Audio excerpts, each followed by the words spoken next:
You're watching the weekly Advocacy Work update from the Chamber of Catawba County. I'm Brian Francis, Advocacy Director, and it's March 6, 2023. So the big news out of Raleigh this week was an announcement by House and Senate leaders that an agreement has been reached on Medicaid expansion. Now, the Chamber supports Medicaid expansion for a couple reasons. First, we believe that forcing people to give up health care if they get a job, that's a disincentive to work that's really hurting our labor pool. Also, importantly, there's evidence that small businesses pay less for health insurance in states where Medicaid has been expanded. Now, as for this bill, the precise timing of when it will become law is still undecided, as legislators have said it will be part of the budget process. And you'll recall us discussing a couple weeks ago, the House version of this bill was tied directly to the budget. It said that this bill would not become law until the budget did.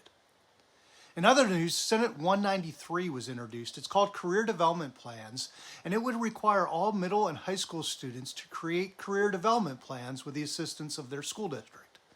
And this is a promising idea that we see as an important workforce development tool.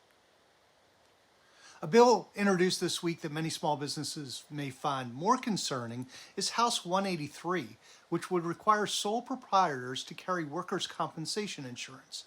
If you work for yourself, by yourself, with no other employees, you would still be required to carry workers' comp under this legislation.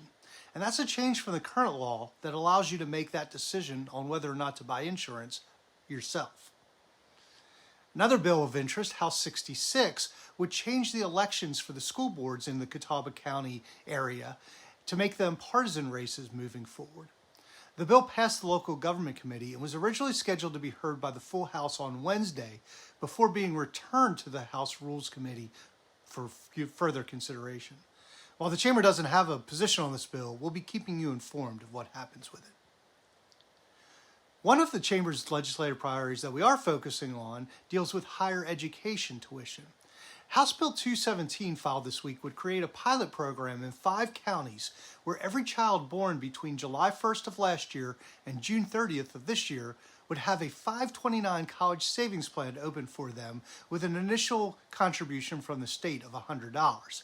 Now, Catawba is not one of the 5 pilot programs, but we did want to mention it because of its tie to our legislative agenda.